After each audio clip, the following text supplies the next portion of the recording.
Boa noite, meus irmãos, a graça e a paz para todos vocês, os amigos aí da Igreja de Soteco, todos aqueles que estão nos assistindo por meio dessa live, sejam todos bem-vindos.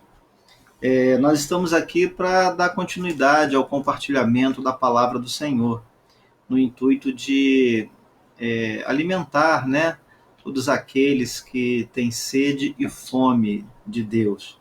Espero que você esteja aí com a sua família reunida, espero que você esteja com a sua Bíblia nas mãos e que você também esteja aí com esse firme propósito de poder acompanhar esse estudo bíblico pela internet. Eu já quero cumprimentar a Vivian, quero cumprimentar Eduardo de Paiva Rezende, Catrinque também, eu estou vendo aqui. Enfim, todos vocês são bem-vindos, podem se achegar. Enquanto outros estão entrando, né, aí para poder assistir, eu quero orar pela sua vida, orar pelo nosso país. Vamos orar. Senhor, eu quero orar nesse momento te agradecendo mais uma vez pelo privilégio de poder compartilhar a tua palavra com todas essas pessoas que agora se unem a nós para poder aprender um pouco mais a tua palavra. E aprendendo-a, que todos sejamos fortalecidos no Senhor, que todos sejamos edificados, que todos cresçamos em graça e em conhecimento, como a tua própria palavra nos orienta. Eu também oro a Deus pedindo paz, saúde, pedindo proteção nesses dias difíceis que todos nós estamos atravessando em nosso país. Peço que o Senhor guarde a minha família, peço que o Senhor guarde as demais famílias da Igreja de Soteco e todo o teu povo espalhado na face da terra. Peço que o Senhor guarde também os nossos familiares que estão distantes de nós, filhos, filhas distantes, sobrinhos, netos, avós, pais, mães, enfim, ó Deus. Guarda os nossos familiares, protege os nossos familiares contra essa pandemia que tem se alastrado aí, ó Deus. Protege, Senhor, dá saúde ao nosso povo e que o Senhor também nos conceda o pão nosso de cada dia. Dá-nos também, Senhor, um coração agradecido. Dá-nos, ó Deus, uma disposição cada vez maior de te servir, de poder buscar a tua presença e se tornar parecido com Jesus, o teu Filho unigênito. Faça isso, Senhor, em nós, transforma o nosso caráter, nossa maneira de pensar, de agir, que haja compaixão, que haja justiça, que haja retidão, que haja longanimidade, que os frutos do Espírito sejam evidentes na nossa vida. Faça tudo isso, ó Deus, para a glória e honra do teu próprio nome. Eu oro, Deus, por mim e por todos que me assistem, em nome de Jesus Cristo. Amém. Já vejo aí a Sidneia, Ladário, Rafael também. Deus abençoe todos vocês, queridos. A Isabel também. Eduardo, Garcia. Sejam todos bem-vindos. Vamos louvar a Deus nesse momento, queridos. Vamos louvar ao Senhor. Espírito Santo, ore por mim, leve para Deus o tudo aquilo que eu preciso. Espírito Santo, use as palavras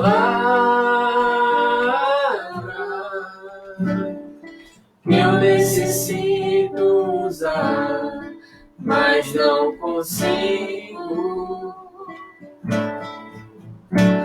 Me ajude nas minhas fraquezas, não sei como devo pedir.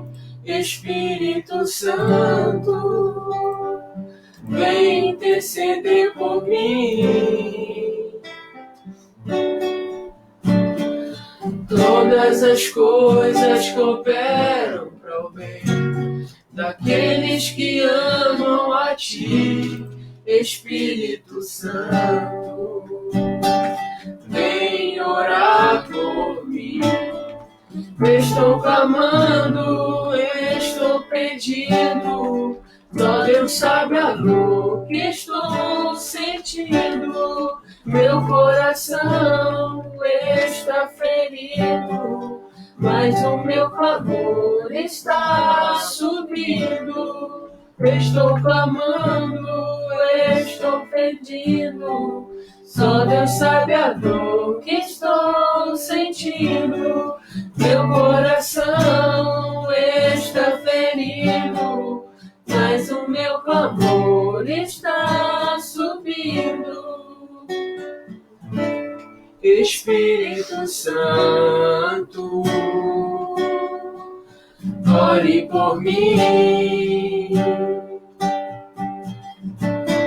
Leve pra Deus tudo aquilo que eu preciso. Espírito Santo, use as palavras que eu necessito usar, mas não consigo. Me ajude nas minhas fraquezas, não sei como devo pedir. Espírito Santo, vem interceder por mim. Todas as coisas cooperam para o bem daqueles que amam a Ti.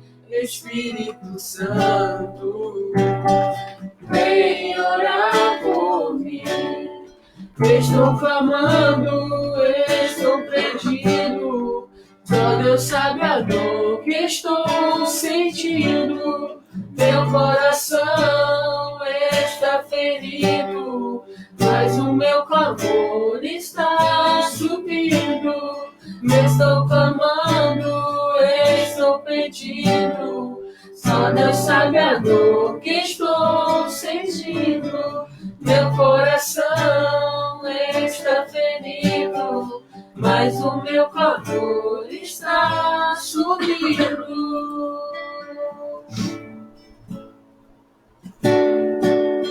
Vamos cantar mais uma. Cante conosco.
de mim,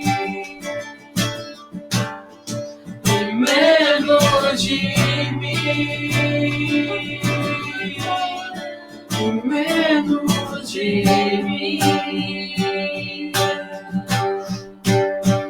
Que ele cresça, que eu diminua, que ele apareça, e eu me constranja com a sua glória e todo o seu amor, infinita humildade, servos de todos os irmãos. Que ele cresça, eu diminua, que ele apareça, e eu me constranja com a sua glória e todo o seu amor, infinita humildade, servo de todos os irmãos. Que ele cresça, que eu diminua, que ele apareça, que eu me constranja com a sua glória e todo o seu amor, infinita humildade, servos de todos os irmãos.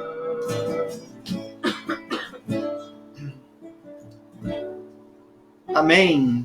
A graça e a paz. Estamos alegres? Espero que sim, né?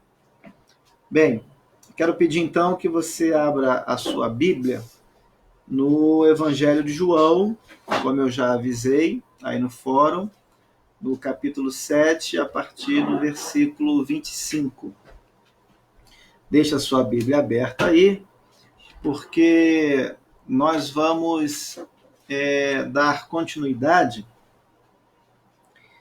à exposição desse capítulo. Na semana passada, nós fomos até o versículo 24, né? Foi a primeira parte do estudo. Só para a gente recapitular, qual é o propósito nosso ao estudarmos o capítulo 7 deste evangelho? Em primeiro lugar, é compreender que a identidade e o ensino de Cristo são contrários ao sistema deste mundo. A Bíblia diz que este mundo jaz no maligno, né? O reino de Deus não é deste mundo. Em segundo lugar, o nosso objetivo tem a ver com o nosso sentimento. Nós precisamos nos compadecer daqueles que são perseguidos por causa da obra de Cristo, por causa do testemunho que dão a respeito de Cristo. Precisamos nos compadecer dessas pessoas. E, finalmente, o nosso objetivo, né, ou o terceiro aspecto do nosso objetivo é agir. Nós precisamos aprender, precisamos sentir e precisamos praticar, né? E essa prática tem a ver com a nossa vida, o nosso dia a dia. Nós precisamos viver o Evangelho de Cristo a qualquer custo, a qualquer preço, preparando-nos para testemunharmos dele em toda e qualquer circunstância. Aqui a gente já pode parar e fazer a seguinte pergunta, o seguinte questionamento. Nós estamos realmente dispostos a sofrer perseguição por causa do testemunho de Cristo? É importante você parar para pensar, porque os dias são maus, as pessoas tendem a perseguir os cristãos, a cercear o nosso direito à fé, ao exercício da nossa religião, da nossa crença, né? As pessoas, em alguns países, já proíbem entrada de Bíblia, abertura de igreja, e as coisas estão se acirrando cada vez mais. E aí eu pergunto, quando a perseguição chegar até você, quando a perseguição chegar à sua casa, o que é que você vai fazer? Enquanto você pensa, eu quero então convidar você para fazer a leitura inicial. Vamos ler o primeiro trecho do nosso estudo, do verso 25 até o verso 36. Tá ok?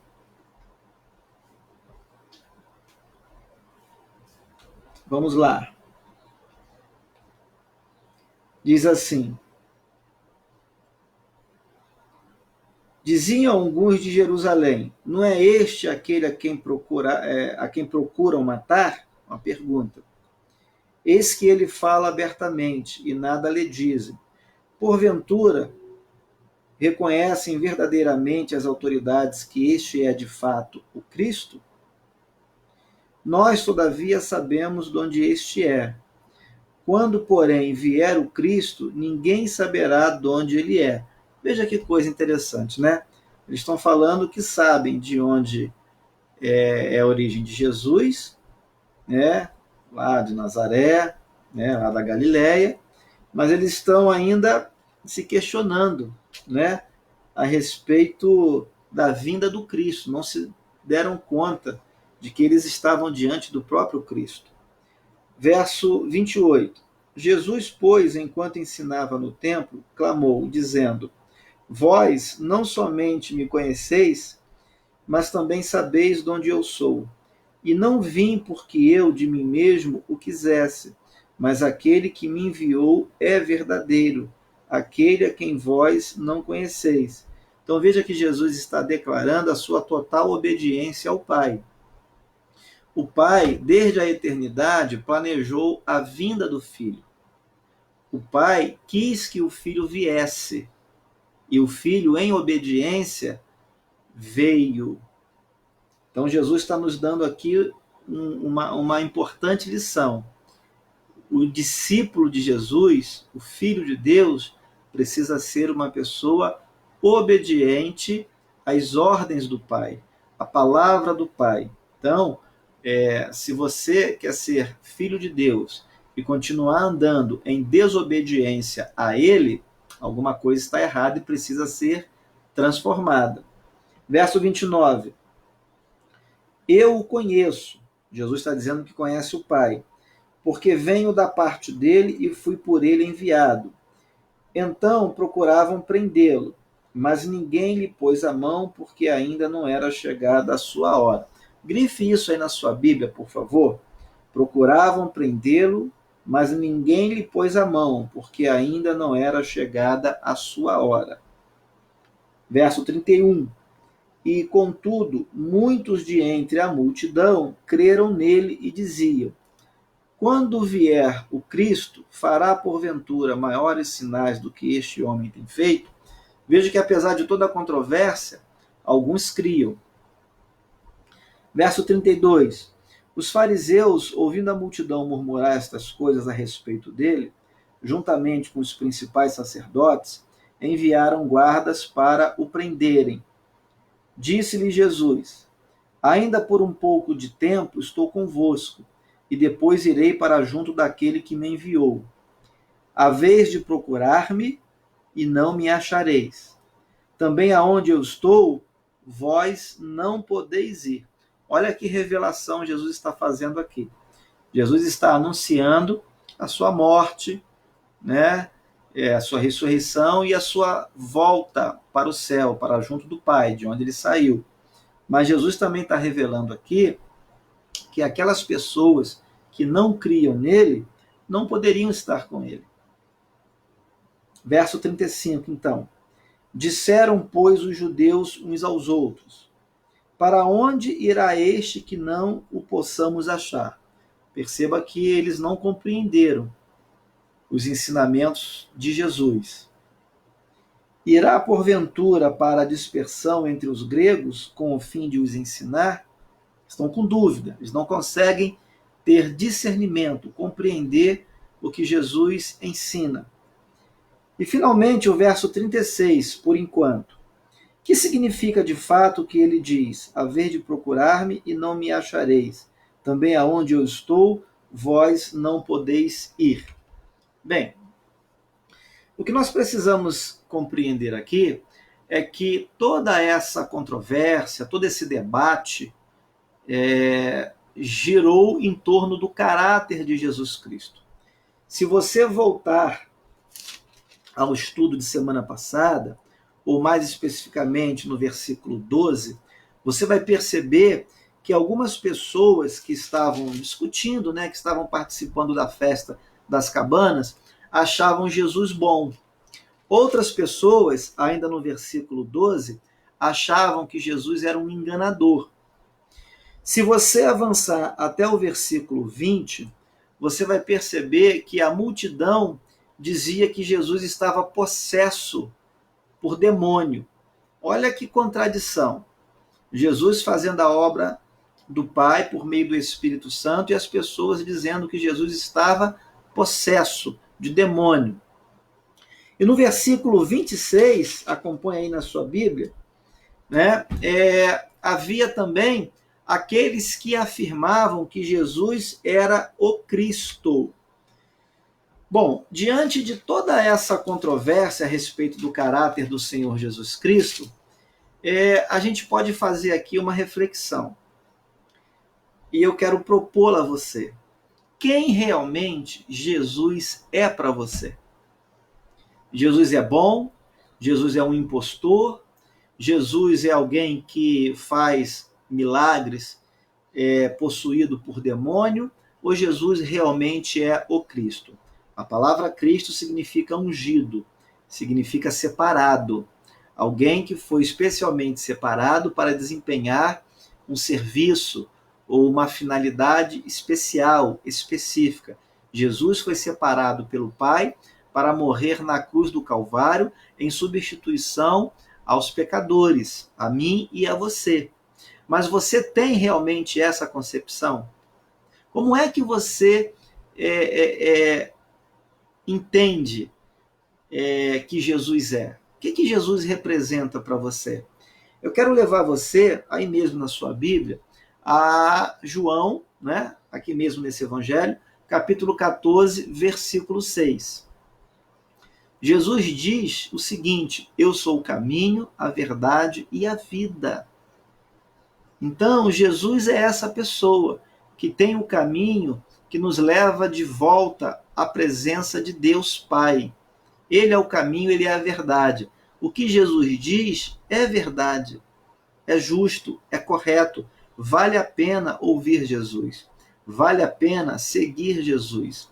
Ele diz: eu sou o caminho, a verdade e a vida. Ninguém pode vir ao Pai senão por mim. Olha a declaração que ele faz, olha o que ele está revelando. Todas as pessoas que querem ter comunhão com Deus Pai precisam passar por Jesus. Precisam primeiro ir à presença de Jesus Cristo, nosso Senhor e Salvador. Mas o texto continua. E agora, voltando aqui para o capítulo 7, eu quero que você olhe para o versículo 27. E eu quero que você perceba a cegueira espiritual daquelas pessoas que estavam debatendo a respeito da identidade, da natureza, do caráter do Senhor Jesus Cristo. Né? Por que algumas pessoas pensavam que ninguém seria capaz de saber de onde o Cristo viria? Olha o que eles dizem no versículo 27. Nós, todavia, sabemos de onde este é, se referindo a Jesus, à humanidade, ao nascimento natural, ao crescimento de Jesus ali, né, em Nazaré, ali na Galileia. Jesus viveu boa parte da sua vida ali. Ele não nasceu ali, mas viveu ali, né? Cresceu, se desenvolveu ali. Então as pessoas estavam dizendo: olha, nós sabemos que Jesus vem de Nazaré, Jesus vem da Galileia. Aí, mais adiante, diz: quando, porém, vier o Cristo, ninguém saberá de onde ele é. Veja que as pessoas, mesmo de posse das Escrituras, naquele tempo eles não tinham o Novo Testamento ainda, obviamente. Mas eles tinham já o Antigo Testamento. Eles tinham os profetas, eles tinham a lei de Moisés. E o Antigo Testamento também apontava para a vinda de Jesus Cristo. Eu quero que você anote aí Miqueias, capítulo 5, versículo 2. Vá até lá, por favor. Enquanto você abre Miqueias, capítulo 5, versículo 2, Eu vou beber aqui um pouquinho de água para molhar a garganta. Olha o que o profeta Miqueias disse.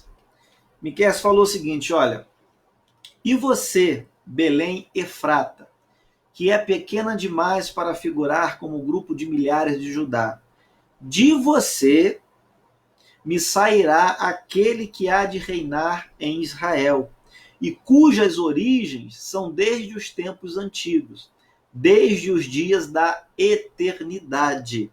Olha lá. Então Miqueias já está anunciando a vinda do Senhor Jesus Cristo, o nascimento dele em Judá, em Belém de Judá, né?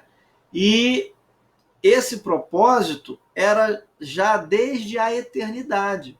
Então isso estava à disposição dos judeus. Essa informação eles tinham. Eles podiam consultar as escrituras e podiam confirmar que nelas estava escrita a respeito de Jesus. Mas a pergunta que nós precisamos fazer é a seguinte: as pessoas realmente estão interessadas em conhecer a palavra de Deus? Mas não pense somente no outro, pense agora em você.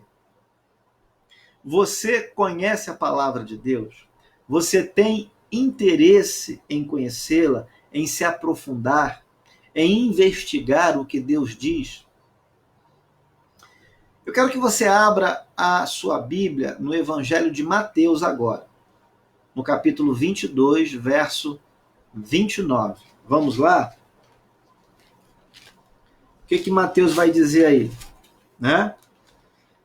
Mateus vai falar que as pessoas erram porque não conhecem as Escrituras, não conhecem a palavra de Deus nem o seu poder. Né? Então, quem não conhece o que Deus fala, o que Deus quer, o que Deus orienta, está mais propenso a errar o alvo. E toda vez que a gente erra o alvo, toda vez que a gente faz algo em desacordo com a vontade de Deus, a gente peca. Então é por isso que eu, como pastor, insisto, nós precisamos conhecer a palavra de Deus. Nós precisamos estudá-la, investigá-la, para que a gente não peque contra o nosso Deus.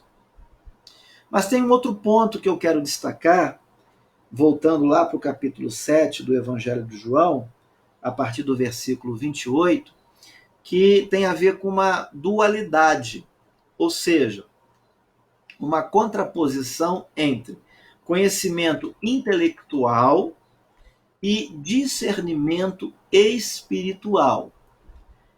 É claro que uma coisa não anula a outra, só que não é porque as pessoas conhecem do ponto de vista intelectual a Bíblia, não é porque as pessoas sabem o que nela está escrito que as pessoas são capazes de interpretá-la adequadamente e até mesmo discernir a vontade do Senhor. Não. Queridos, nós precisamos entender uma coisa. Coisas espirituais se discernem espiritualmente. As coisas de Deus só podem ser compreendidas por aqueles que têm o Espírito Santo de Deus agindo na sua mente, agindo na sua vida. Caso contrário, essas pessoas viverão em desacordo com a palavra do Senhor. Essas pessoas rejeitarão sim a palavra de Deus, a norma do Senhor, os estatutos do Senhor. Nós dependemos do Espírito Santo. Dá uma conferida aí na sua Bíblia no que dizem os versículos 28 e 29. Você vai perceber que, ironicamente, Jesus afirma que eles, os judeus, aquelas pessoas, o povo, o conhecia, mas apenas da perspectiva terrena. Eles sabiam a sua procedência, conheciam seus irmãos, sabiam quem era a sua mãe, sabiam quem era o seu pai, porém, nada compreendiam, nada sabiam sobre a sua natureza espiritual, sobre a sua eternidade, sobre a sua missão, sobre a sua divindade. Ainda hoje, há muitas pessoas sim, né? E interessante também perceber o que diz o versículo 30. Eles estavam tentando prender Jesus, mas eles não conseguiram prender o Senhor. Por quê? Porque o tempo de Jesus ainda não havia chegado. Ora, Jesus, ele aparece entre nós, ele surge entre nós com um propósito bem específico e definido. Foi plano de Deus. Jesus não veio por acaso. Jesus veio cumprir um plano do Senhor. A Bíblia diz em Jó, capítulo 42, versículo 2, que Deus tudo pode e nenhum dos seus planos pode ser frustrado. O plano de Deus Pai era que o Deus Filho viesse e chegasse até a cruz, no momento exato em que ele mesmo planejou, nem antes e nem depois. Deus faz tudo no momento exato. Deus faz tudo de maneira perfeita. A palavra do Senhor diz que a vontade de Deus é boa, perfeita e agradável. A gente não pode se esquecer disso. Às vezes a gente se desespera. Às vezes a gente acha que o universo está descontrolado, que a história perdeu o rumo, que a coisa desandou. Não, puro engano. Deus continua sendo Deus. Deus é soberano. Foi por causa da soberania de Deus que Jesus não foi preso naquele momento. Jesus não poderia ser preso naquele momento. Jesus só poderia ser preso no momento adequado, no momento em que o Pai já havia planejado para que o seu propósito fosse cumprido. Lembre-se de Jó 42, versículo 2. Bem sei que tudo podes, e nenhum dos teus planos pode ser frustrado. Mas há ainda um outro ponto, um terceiro ponto que eu quero destacar para você. Agora, no versículo 31 e no versículo 32. Eu quero que você perceba, nessa parte aqui do Evangelho, duas coisas: ciúme e truculência. Não é interessante? Algumas pessoas conheceram, ou melhor, reconheceram o Senhor Jesus Cristo como Messias. Isso está no versículo 31. Reconheceram. Porém, outras pessoas não o reconheceram como tal. E quem eram essas pessoas? Os religiosos. Os religiosos se incomodaram com a conversão de outras pessoas. Quando eles perceberam que outras pessoas chegaram à fé, acreditaram nas palavras de Jesus, como diz o versículo 32, olha aí, apontando para os fariseus, esses religiosos ficaram com ciúme e passaram a agir com truculência. É interessante que quem deveria dar o exemplo agiu com ressentimento e com atrocidade, de maneira brutal, não é? Com violência. Você conhece pessoa assim? Pessoa que anda enciumada e por causa do seu ciúme age com despeito, com inveja, com ressentimento, e são às vezes até ríspida na forma de tratar o outro, na forma de responder ao outro. Existem pessoas assim.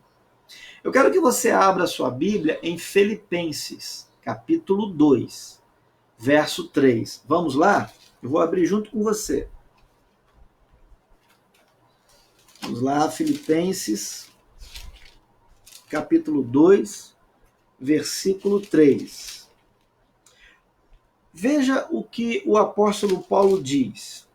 Nada façais por partidarismo ou vanglória, mas por humildade, considerando cada um os outros superiores a si mesmo. O problema dos fariseus, voltando agora lá para João, capítulo 7, versículo 32, foi justamente o ciúme, o partidarismo. Eles achavam que estavam perdendo o prestígio, o poder, a autoridade para Jesus.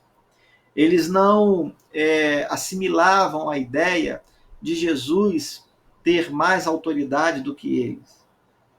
Eles não admitiam a ideia de Jesus fazer discípulos, das pessoas deixarem o judaísmo e se converterem ao verdadeiro evangelho que o Senhor Jesus Cristo veio pregar, as boas novas da salvação. Né? Eles queriam manter as pessoas aprisionadas na sua própria religião, cheia de tradição, cheia de legalismo, e é isso que ainda hoje muitos líderes espirituais procuram fazer com as pessoas, com a boa-fé do povo.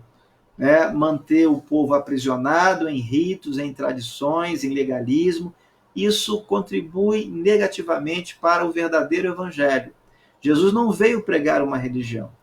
Jesus veio pregar o arrependimento, as boas novas da salvação. E Jesus veio anunciar a vontade de Deus entre os homens, o reino dos céus entre os homens. Né? Mas tem gente que é invejoso. Tem pessoa que não pode ver o outro progredir, não pode ver o outro trabalhar, né? Avançar, crescer, fazer discípulos, né?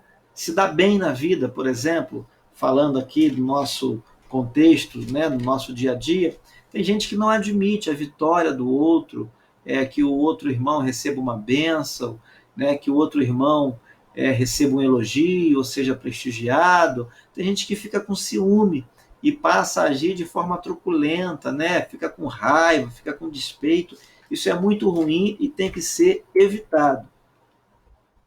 Mas agora eu quero levantar um outro ponto, já finalizando essa primeira parte que nós lemos aqui, do verso 25 ao verso 36. Eu quero chamar a sua atenção agora a partir do versículo 33. Anota aí. Eu quero que você perceba a importância do Espírito Santo de Deus para que o homem chegue à compreensão do Evangelho, para que o homem compreenda adequadamente quem de fato Jesus Cristo é. O homem não consegue compreender as coisas de Deus naturalmente, de acordo com seus próprios instintos, de acordo com a sua própria sabedoria terrena. Jesus reafirmou a brevidade do seu tempo aqui na terra, antes de morrer, antes de ressuscitar e voltar ao céu. Jesus disse que ele iria passar brevemente aqui entre nós. Né? Isso está no verso 33 e 34. Os religiosos foram incapazes de compreender essa revelação. É só você perceber o verso 35 e o verso 36. Então a pergunta é a seguinte: por que aqueles religiosos, aqueles fariseus e grande parte da população não compreendeu? Por que eles não compreenderam o que Jesus estava revelando? Simples. Porque só o Espírito Santo é quem capacita o homem para entender as coisas espirituais. Se você não está conseguindo entender o que eu estou dizendo, eu quero que você abra sua Bíblia em 1 Coríntios, capítulo 2, verso 14. Vamos lá? Olha só. Vamos ver o que o apóstolo Paulo ensinou para nós aqui. Primeira carta aos Coríntios.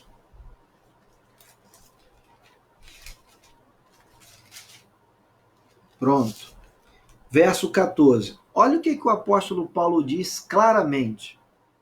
Ora, o homem natural não aceita as coisas do Espírito de Deus, porque eles são loucura, e não pode entendê-las, porque elas se discernem espiritualmente. Então, o Espírito Santo precisa atuar na mente do homem, no coração do homem. para que o homem possa entender a revelação de Jesus Cristo como Senhor e Salvador, para que o homem consiga interpretar adequadamente a palavra de Deus, para que o homem possa se submeter a ela. Se o Espírito Santo de Deus não atuar inicialmente na nossa vida, nós vamos continuar achando o Evangelho uma loucura. Nós vamos continuar achando a cruz de Cristo uma loucura. Então nós precisamos pedir a Deus que envie o seu Espírito Santo para atuar na nossa vida. Toda vez que você quiser desejar a salvação de alguém, você precisa, antes de mais nada, orar por essa pessoa. Orar no sentido de que Deus, por sua graça e misericórdia, envie sobre aquela pessoa o seu Espírito, para que então o Espírito Santo possa despertar aquela pessoa, abrir a mente dela, para que ela então venha a ter a capacidade, a possibilidade de compreender as coisas de Deus, a cruz de Cristo. Senão ela vai continuar achando que tudo isso que nós pregamos, que nós falamos, que nós ensinamos, é loucura. Então, aí está também uma das grandes importâncias da oração. Nós precisamos orar por aqueles que nós desejamos ver rendidos aos pés do Senhor. Ok? Então, para finalizar essa parte, eu quero ressaltar que os fariseus e boa parte daquela população, daquela multidão, estavam mergulhados no judaísmo. Não confundam judaísmo, tá, com o seu conjunto de tradições, de costumes, de rituais, de cerimônias, com as suas leis também, né, com seus estatutos, com o evangelho, com as boas novas que Cristo veio pregar. Jesus, apesar de ser judeu, não estava querendo que ninguém se convertesse ao judaísmo. Não. Os fariseus, sim. Eles queriam fazer prosélitos, queriam converter pessoas à sua religião, que era o judaísmo até então, né? Cheio de costumes, cheio de ritos, cheio de cerimônias. E por isso, por estarem mergulhados no judaísmo, eles eram incapazes de compreender também o que Jesus estava dizendo. Ainda hoje, queridos, as pessoas mergulhadas nas suas tradições religiosas, nos seus ritos, as pessoas deixam de entender a Bíblia, deixam de praticar aquilo que de fato Jesus veio ensinar.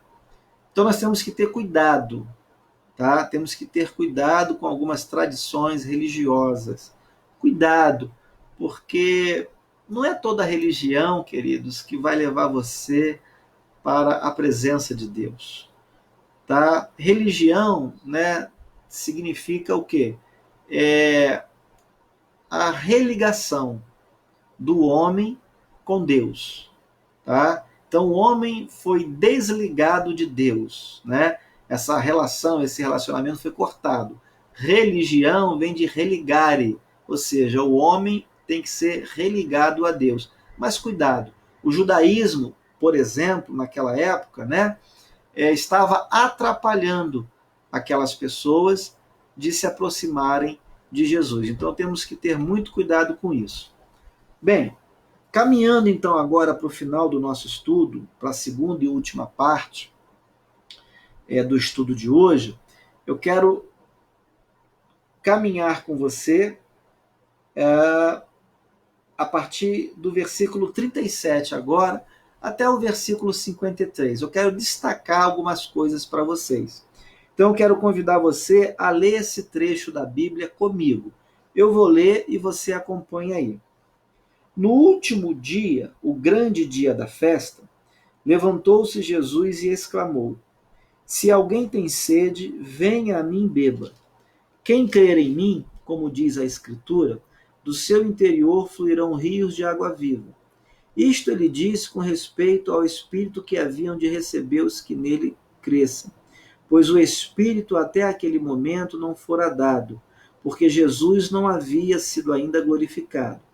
Então, os que dentre o povo tinham ouvido estas palavras diziam: Este é verdadeiramente o profeta. Outros diziam: Vai prestando atenção na concepção que o povo tinha a respeito de Jesus. Outros diziam, no versículo 41, Ele é o Cristo. Outros, porém, perguntavam: Porventura, o Cristo virá da Galiléia? Olha como as pessoas tinham dúvida. Não diz a Escritura que o Cristo vem da descendência de Davi, da aldeia de Belém, de onde era Davi? Assim, houve uma dissensão entre o povo por causa dele, por causa de Jesus, já no final da festa. Alguns dentre eles queriam prendê-lo, mas ninguém lhe pôs as mãos. Mais uma vez, a soberania de Deus está sendo revelada por intermédio do evangelista João. Deus é soberano, Deus faz o que quer, com quem quer e como quer. Tá legal? Tenha isso em mente. Jó 42, 2. Bem sei que tudo podes e nenhum dos teus planos pode ser frustrado. Verso 45. Voltaram, pois, os guardas à presença dos principais sacerdotes e fariseus. E estes lhe perguntaram: Por que não o trouxestes? Responderam eles: Jamais alguém falou como este homem. Replicaram-lhe, pois, os fariseus: Será que também vós fostes enganados? Vejam como os fariseus estão com ciúme. Eles não querem que as pessoas sejam convertidas. Não querem que as pessoas se aproximem de Jesus. Porventura, creu nele alguém dentre as autoridades ou algum dos fariseus?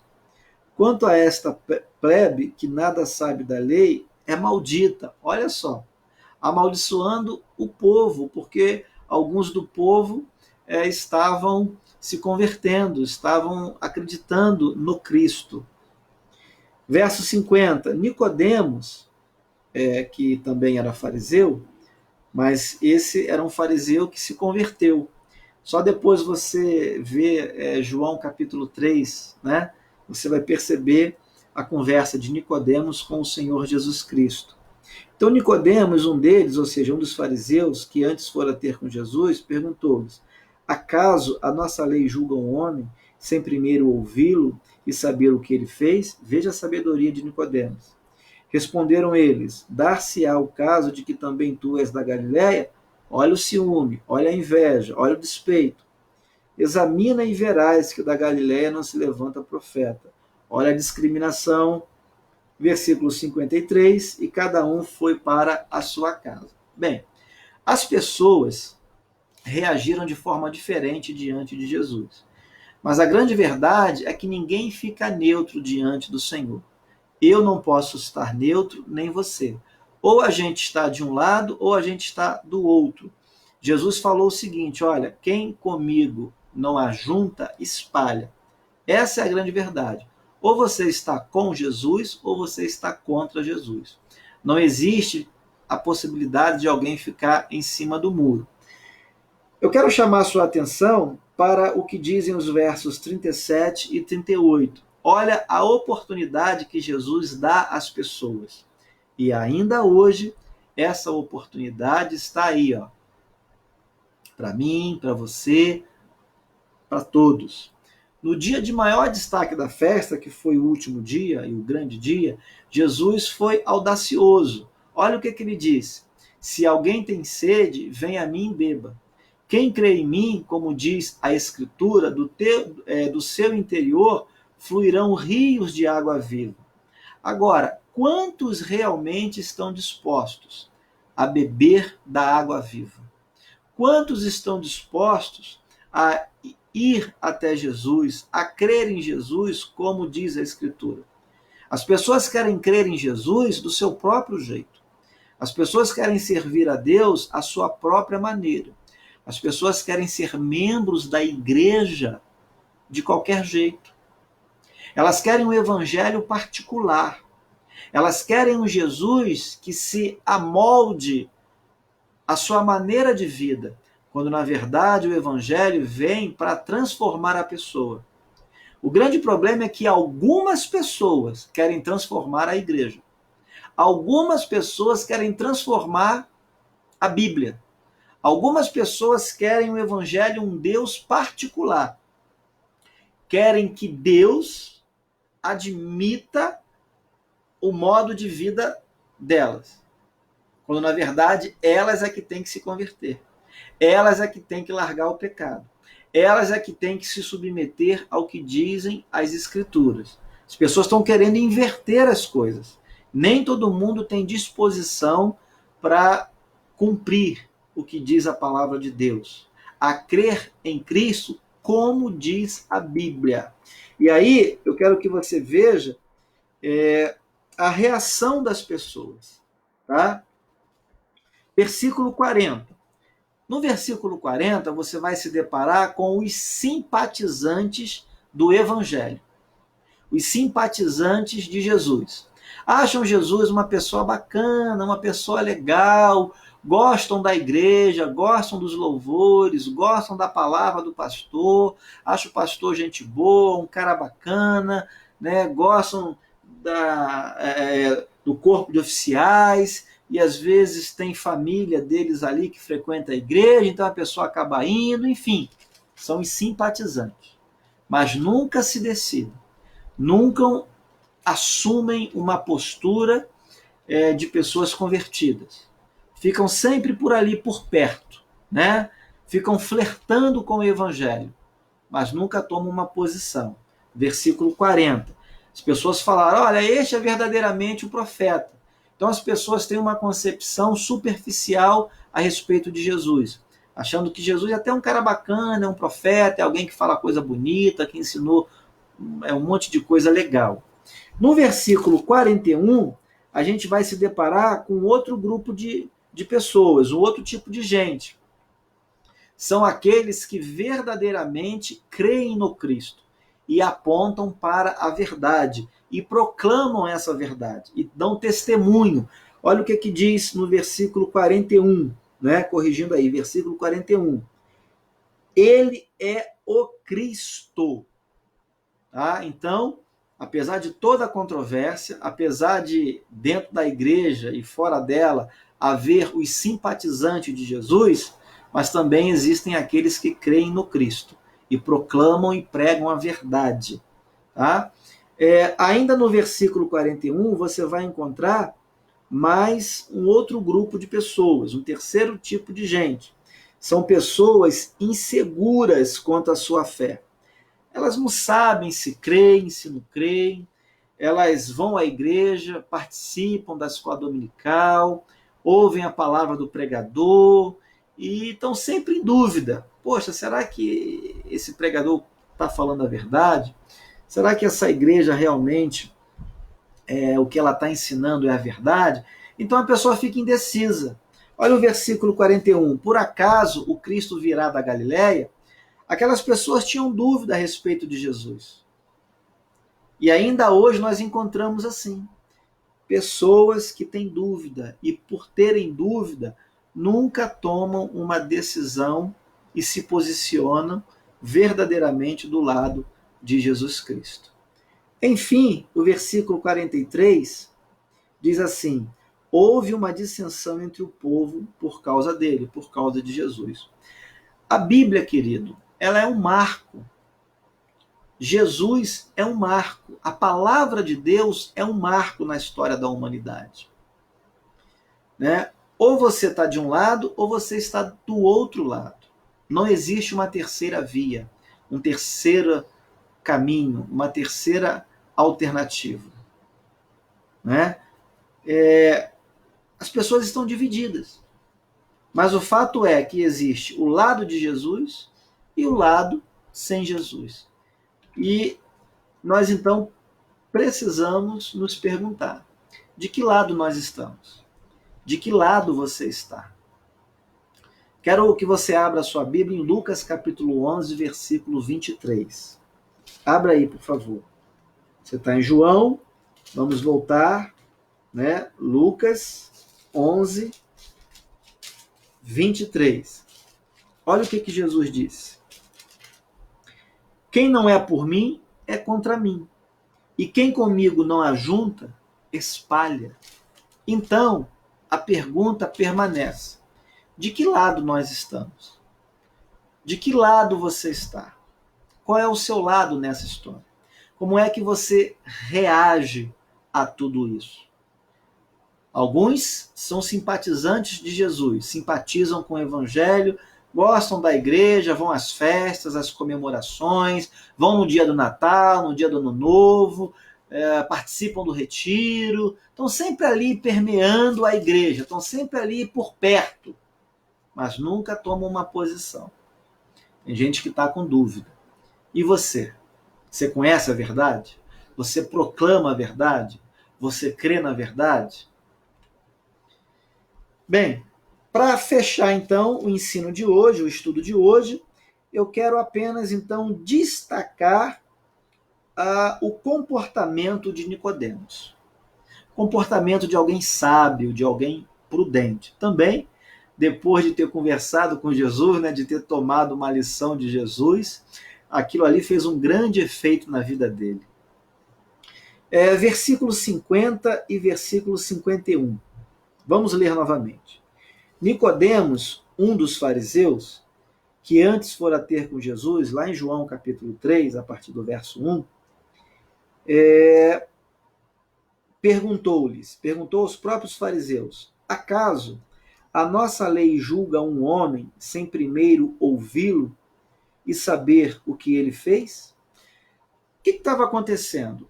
Os fariseus queriam prender Jesus e matá-lo, porque na verdade eles já tinham sentenciado Jesus.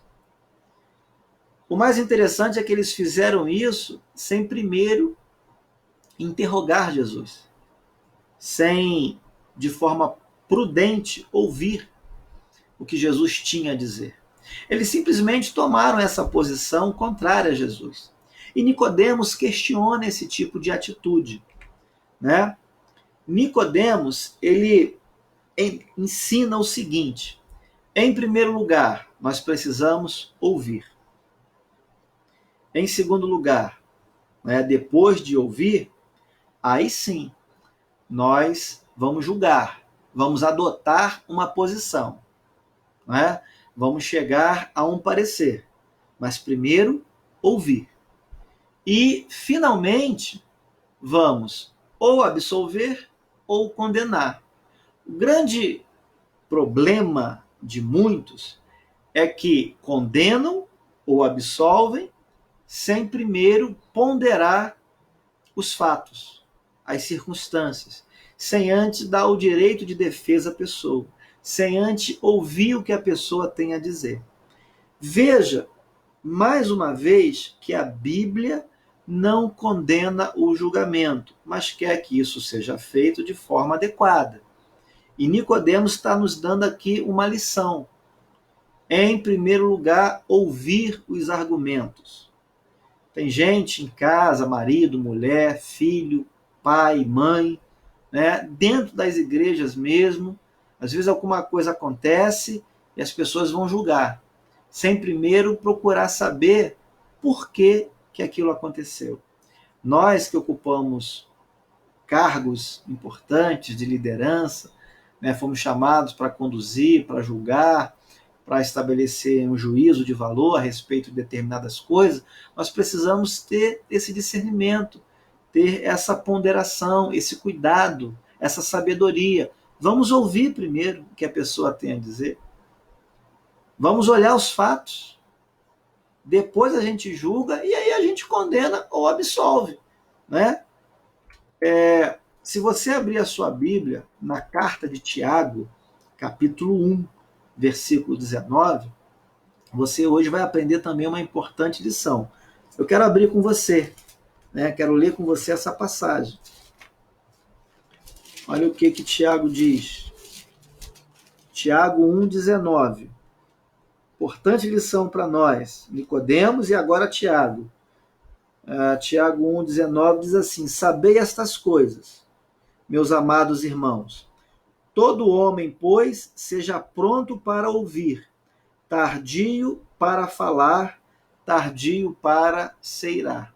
O grande problema é que, às vezes, até em casa, na igreja, no trabalho, ou em qualquer outro lugar, a gente primeiro se ira, né, para depois ouvir o que o outro tem a dizer. Primeiro a gente acusa, primeiro a gente ofende, primeiro a gente condena, quando na verdade a gente primeiro tem que fazer o quê? Ouvir, para depois então formar um juízo a respeito daquela situação. E aí então tomar um partido. Ou a gente condena, ou a gente absolve. Ou a gente é favorável, ou a gente é desfavorável. Tá ok? Então fica aí a dica. E a conclusão desse estudo? Queridos, a festa das cabanas, ou dos tabernáculos, nos serve de ponto de referência para nós observarmos, em primeiro lugar, a oposição contra Cristo. Desde aquela época, Jesus vinha sofrendo oposição. A igreja do Senhor não é diferente nos dias de hoje. Tem muita gente se opondo à igreja, se opondo ao evangelho. E o que é mais interessante? Que a oposição a Cristo começou dentro da sua casa, com os seus próprios irmãos. Os irmãos de Jesus, você deve se lembrar, né, lá do início do capítulo 7, queriam que ele se manifestasse publicamente, queria que ele se vangloriasse, que ele chamasse a atenção para si próprio, quando na verdade Jesus estava simplesmente buscando a glória do Pai e não dele mesmo. Jesus estava aqui realizando uma missão lhe confiada pelo Pai. Jesus estava aqui em total obediência a Deus. E embora ainda não fosse o tempo certo, as pessoas tentavam prendê-lo, né? E não conseguiram prender Jesus por causa da soberania de Deus. Tá? Deus faz tudo na hora certa, no momento certo, como Ele quer, com quem Ele quer, do jeito que Ele quer. Mas depois da oposição dos irmãos, apareceu também a oposição dos religiosos. Tá? Eles se opuseram a quê? Ao ensino de Cristo. Então, cuidado. Ainda hoje há sim falsas religiões. Ainda hoje há sim falsos mestres que estão ensinando coisas contrárias ao que as Sagradas Escrituras dizem. Você tem que ter cuidado com isso. Você tem que ter cuidado com eles, tá bom? Nem toda religião é uma religião que vai te religar a Deus, tá? Nem todos os ensinamentos, nem todos os costumes, doutrinas, melhor dizendo, nem tudo vai fazer com que você de fato se aproxime de Deus. Para a gente se aproximar de Deus, temos que nos aproximar de Jesus. Se a gente quer comunhão com o Pai, a gente tem que ter comunhão, em primeiro lugar, com o Filho. Jesus disse: eu sou o caminho, a verdade e a vida. Ninguém vem ao Pai senão por mim. E finalmente, reforçando aqui, com oposição ou sem oposição, o plano de Deus vai se cumprir. O propósito de Deus para a humanidade vai se cumprir. Não importa se você crê ou se você não crê. O plano de Deus não pode ser frustrado. Deus continua sendo Deus. Ok? Bem, espero que você tenha aprendido aí mais um pouco. Espero que eu tenha sido claro, tá? E preciso aí em alguns pontos. Que Deus te abençoe. Tá legal? Esse vídeo, obviamente, essa live vai ficar gravada e você pode voltar aí a alguns pontos específicos que talvez você tenha ficado com alguma dúvida. E para aqueles que têm contato comigo, eu me coloco aí à disposição para poder tirar a sua dúvida e contribuir com o amadurecimento, o desenvolvimento da sua fé. Tá legal? Vou mandar no grupo da igreja os slides para poder ajudar você a estudar, a revisar tudo isso que foi falado no estudo de hoje. Deus abençoe a sua vida, que você tenha um bom final de semana. Domingo, não esqueça, pregação de manhã, pregação à noite. O pastor Aloysio vai pregar pela manhã e eu vou pregar à noite. Tá legal? Deus abençoe você, querido. Um beijo no seu coração. Tchau.